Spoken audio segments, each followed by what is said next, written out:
Bismillah ar-Rahman ar-Rahim, toujours dans la série Une vidéo hadith. Donc ici, je vais utiliser plusieurs livres, mais c'est la même histoire. Bon, le chic, le comble des pseudo-sunnites, c'est que quand ils ont raconté les histoires, ils ne peuvent pas mentir entièrement, parce qu'il y a plusieurs témoins. Donc ils ne peuvent pas mentir entièrement. Donc qu'est-ce qu'ils ont fait? Ils ont arrangé les hadiths, de sorte que la vérité, elle n'apparaisse pas. Hein. Ils ont arrangé les hadiths et aussi ils les ont coupés. Ils ont mis un morceau dans le livre là, un morceau dans l'autre livre. Comme ça, toute personne qui n'a pas étudié longuement et qui n'a pas lu beaucoup de livres, elle peut pas s'y retrouver. Il y a tellement de morceaux dispersés qu'elle peut pas s'y retrouver. Et moi, mon travail, c'est de vous recoller les morceaux et de vous montrer ce qu'il en est. Donc, j'ai pris Sahih Muslim en arabe, Sahih Muslim en français, d'accord? L'imam Awassiya Sa'd ibn Qutayba, c'est un savant sunnite qui est de l'époque de l'Bukhari, d'accord? Bon, il a écrit l'imama et la politique. Voilà. Pourquoi? Parce que les Omeyyades et les trois premiers califes, Abu Bakr, Omar et Uthman, ils ont caché tous les versets politiques. Ils les ont transformés dans le Coran, hein, et ils ont falsifié les hadiths politiques. D'accord? Bon. Et lui, déjà à l'époque de Bukhari, 200 ans après la mort du prophète, il avait compris cela. Donc il a rassemblé des hadiths politiques et il les a mis là. Ce que Bukhari et Muslim, ils ont caché. D'accord? Ici, on a un livre des descendants du prophète.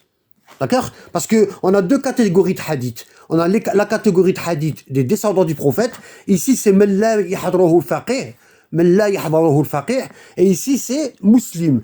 Les deux livres-là, ils sont à peu près égaux chez les chiites et les sunnites. Les chiites, ils ont ça, et les sunnites, ils ont ça. Et on a le livre d'Allah, le Coran, tel qu'il a été écrit par le troisième calife, Uthman ibn Affan. Aujourd'hui, nous allons parler, est-ce que la famille du prophète, elle hérite de lui? D'accord? Est-ce que les prophètes, on hérite d'eux? Parce que quand le prophète, il est mort, Abu Bakr et Omar, ils ont perquisitionné la maison de Fatima, la fille du prophète, alayhi salam. Hein. Ils ont pris tous les biens qu'ils ont trouvés et ils lui ont pris ses terrains à Médine et ses terrains à Fadak. D'accord? C'était une palmeraie que le prophète il lui avait donné 7 ans avant de mourir. Donc c'est pas un héritage, parce que déjà le prophète il l'a donné à Fatima 7 ans avant de mourir. Et Abu Bakr il a inventé un hadith. Quand Fatima lui a demandé son bien, elle lui a dit, pourquoi tu perquisitionnes, pourquoi tu me prends mes biens que mon père m'a donné? Abu Bakr, il lui a dit, j'ai entendu le prophète dire, Inna nahnu al-anbiya la nurathu, ma taraknahu sadaqa. Et Abu Bakr, il a inventé un hadith, et il a dit à Fatima, j'ai entendu le prophète dire que les prophètes, on n'hérite pas d'eux. Les prophètes, ils laissent pas d'héritage à leurs enfants. Hein? Et ce qui laisse les prophètes après la mort, c'est une sadaqa. C'est une aumône pour les musulmans. Donc, Abu Bakr, avec ce hadith inventé, il a spolié Fatima, la fille du prophète, de son bien. Et il a inventé un hadith comme quoi on n'hérite pas des prophètes.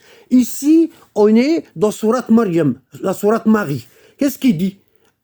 Zacharia, il n'y avait pas encore d'enfant. Et il demande un enfant à Allah. Il dit, wa inni khiftu al-mawali min wara'i. Hein? Wa kanat mara'ati aqira. Hein? فهب لي من لدنك وليا يرثني ويرث من آل يعقوب.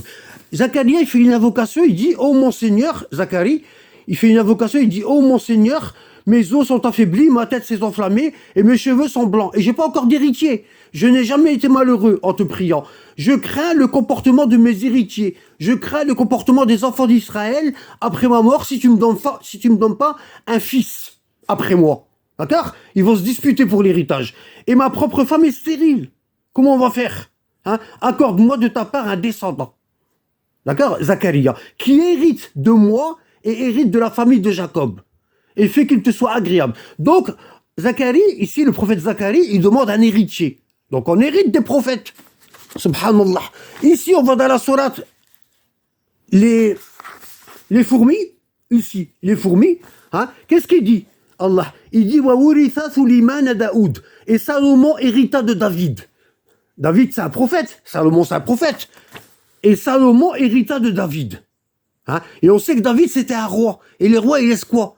Ils laissent de la richesse, ils laissent des biens derrière eux. Bon, ça c'est le Coran. Donc dans le Coran on hérite, ok? Ici je vais aller vite parce que j'ai que 10 minutes. Ici, dans les Sahih de Muslim, qu'est-ce qu'elle nous dit Aïcha? Ici. Elle dit, un jour, Fatima a envoyé à Abu Bakr de lui remettre son héritage de la part de son père concernant ses terrains à Fadak et une portion du 5e du butin à Khaybar. C'est-à-dire, il lui a laissé beaucoup d'héritage. Abu Bakr a répondu, certes, le messager d'Allah a déjà dit, nous ne laissons pas comme héritage nos biens, qui sont tous destinés à être offerts en aumône. Dans la famille de Mohammed prend une portion, comme aumône, une petite part. En effet, j'exécute à la lettre tout ce que j'ai vu faire par le messager d'Allah, sans rien changer de son aumône. Il a refusé d'accorder une seule parcelle de bien, d'héritage à Fatima. Il lui a tout pris. Et Fatima est sortie de chez lui en colère, tout en colère, sans lui parler, jusqu'à sa mort. Elle lui a pas adressé la parole jusqu'à sa mort. Elle est morte 6 mois après la mort du prophète. D'accord? Il dit, Ali, son mari, le mari de Fatima, il l'a enterré la nuit en cachette sans demander l'autorisation de Abu Bakr et il a fait la prière en cachette la nuit sur elle. D'accord? Bon. Donc, elle n'a pas pardonné Abu Bakr jusqu'à sa mort. Ici, on a Siyasa d'Ibn Khutayba. Le temps, il commence à tourner. Fatima, elle dit quoi? Elle dit, je laisse comme ça tout le monde va. Ils sont partis voir Fatima, Abu Bakr et Omar et elle leur a dit Wallah la ad'uwanna Allah alayka fi kulli salat sallaytuha. Elle dit, je jure, jusqu'à ma mort, je vais faire des invocations contre toi dans toutes mes prières. Je vais te maudire, ô toi Abu Bakr et ô toi Omar, je vais te maudire dans toutes mes prières que je vais prier. Et le hadith, il est là, en arabe, pour ceux qui veulent le prendre dans Sahih Muslim. Ici, faites pause, et ici. D'accord? Donc Fatima, elle a juré qu'elle allait faire des invocations contre Abu Bakr dans toutes ses prières. Summa kharaja bakiyan. Ils disent, bon là c'est un sunnite. Il dit Abu Bakr, il est sorti en pleurant. Wajtama'a ilayhi an-nas. Les gens se sont rassemblés autour d'Abu Bakr. Faqala lahum, Abu Bakr il leur a dit, يبيت كل رجل منكم معنقا حبيبته مسرورا بأهله وتركتني وما أنا فيه لا حاجة لي في بيعتكم أقيلوني بيعتكم. Il dit Abu Bakr il est sorti et les gens ils se sont rassemblés autour de lui et ils lui ont dit qu'est-ce qu'elle a dit Fatima? Ça, c'est après que Omar il l'a écrasé contre le mur, Fatima, et qu'elle a perdu son enfant. Et ils lui ont dit, qu'est-ce qu'elle a dit, Fatima? Parce que c'est la fille du prophète. C'est une parcelle de moi, le prophète, il a dit. Fatima, elle lui dit, vous avez pas entendu le prophète dire, vous avez pas entendu le prophète dire, Sami'tu Rasulullah sallallahu alayhi wa sallam yaqul, Rida Fatima min rida'i. Le prophète a dit, l'acceptation de Fatima fait partie de mon acceptation. Wasakhatu Fatima min sakhati. Et quand Fatima elle est en colère contre quelqu'un, moi je suis en colère. Ça veut dire le prophète et Fatima c'est la même chose. Faman ahabba Fatima benti faqad ahabbani. Celui qui aime Fatima ma fille, c'est qui m'a aimé. Et là Abu Bakr il lui prend tout son héritage. Il laisse rien à manger à ses enfants le Hassan et le Hussein. Il leur laisse rien du tout. Et là, il va la voir pour qu'elle... Abu Bakr et Omar, ils vont la visiter pour qu'elle leur pardonne. Et elle a dit, Wallah, vous m'avez blessé. Vous n'avez pas entendu le prophète dire, Fatima est une parcelle de moi, celui qui l'énerve, il m'a énervé.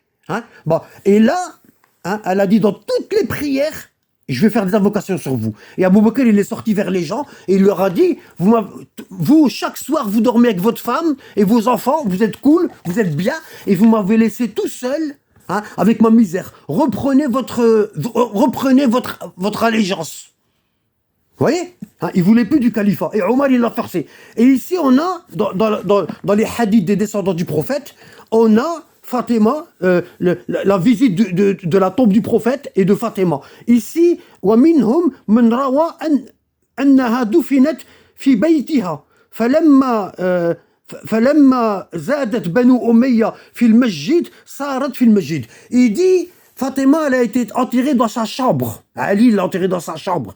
Et quand les Omeyyades ils ont agrandi, la mosquée, Fatima elle se retrouvait à l'intérieur de la mosquée. D'accord? Donc la meilleure hypothèse, ils ont dit qu'elle était enterrée dans le cimetière le Baqi' à Médine. Et d'autres ils ont dit elle est enterrée dans sa maison. Et ça c'est la meilleure version. Elle est enterrée dans sa maison. Donc quand vous visitez la tombe du prophète, vous visitez Fatima alayhi salam parce qu'elle est enterrée pas loin de lui.